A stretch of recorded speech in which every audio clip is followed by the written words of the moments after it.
नमस्कार, मैं हूं कमलेश।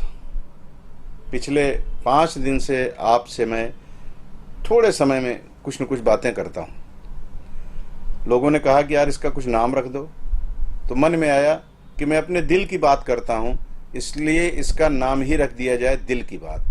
तो आज दिल की बात में मैं जो आपसे चर्चा करने वाला हूं वो बड़ी घटना है जो रायपुर में घटी और उसके बाद उसके तार कोरबा से भी जुड़े। अब यूं कहें कि देश का सबसे शांत प्रदेश माना जाने वाला छत्तीसगढ़ नक्सली नामक दैत्य से लड़ रहा है।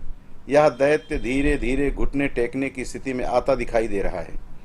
हम प्रसन्न हैं कि छत्तीसगढ़ के हिस्से में नक्सलवाद निकल जाने के बाद छत्तीसगढ़ के हिस्से से नक्सलवाद निकल जाने के बाद यह प्रदेश फिर से अमन का टापू बन जाएगा। लेकिन एक और बड़ा खतरा प्रदेश पर मंडराने लगा है। वह खतरा है अपराध के संगठित गिरोह, यानी वह बड़े गैंग जो सुपारी किलर हैं, जो अपहरण करने में माहिर हैं और जो फिरौती का कारोबार खुलेआम करते हैं। ऐसे गैंग भी छत्तीसगढ़ को अपराधगढ़ बनाने की दिशा में प्रयत्नशील हैं। रायपुर में जिस गैंग का पर्दाफाश वहां के आईजी और एसएसपी ने किया है, वह गैंग लॉरेंस बिश्नोई और अमन साहू से ताल्लुक रखता है। छत्तीसगढ़ और बिहार में आतंक का पर्याय बने अमन गैंग को उत्तर भारत ही नहीं बल्कि महाराष्ट्र, गुजरात और दक्षिण भारत के कुछ राज्यों में अनेक वारदातों के जन्मदाता लॉरेंस बिश्नोई का भी हमसफर माना जाता है। लॉरेंस और अमन गैंग के विषय में जानकारी देने से पहले मैं आपको स्मरण करा दूं कि कोरबा और भिलाई दो ऐसे क्षेत्र हैं जहां कोयला और इस्पात उद्योग की बहुलता है। यहाँ देश के कोने कोने से आए हुए लोग अपने श्रम से क्षेत्र और प्रदेश की सेवा कर रहे हैं। यहाँ संगठित गिरोह काफी दिनों से सक्रिय हैं।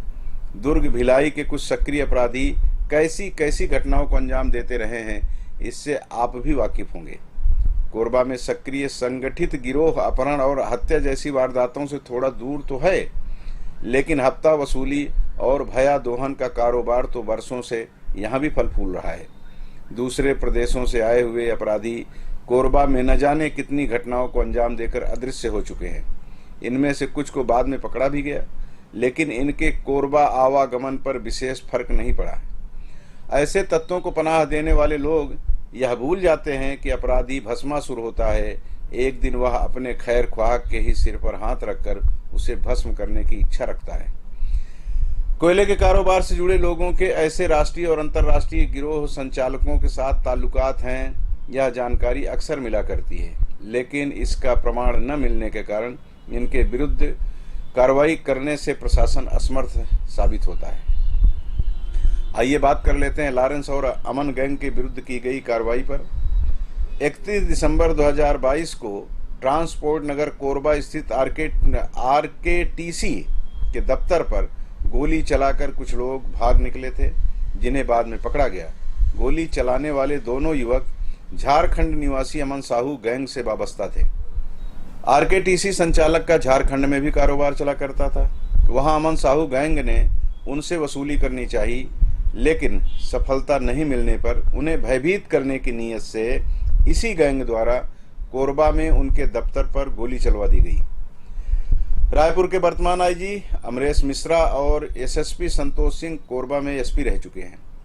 उनके ध्यान में यह घटना पुनः तब कौंधी होगी जब उन्हें दिल्ली से पता चला होगा कि एक गिरोह के शूटर छत्तीसगढ़ में बड़ी घटना को अंजाम देने की फिराक में हैं। सुनियोजित तरीके से गैंग के 4 शूटरों को गिरफ्तार कर जब उनके विषय में जानकारी हासिल की गई तो पता चला कि यह गिरोह पूरे भारत में सक्रिय है और लगभग 1000 शूटर इस गिरोह के सदस्य हैं जो अपहरण, वसूली, हत्या जैसे खेल खेलने में माहिर हैं।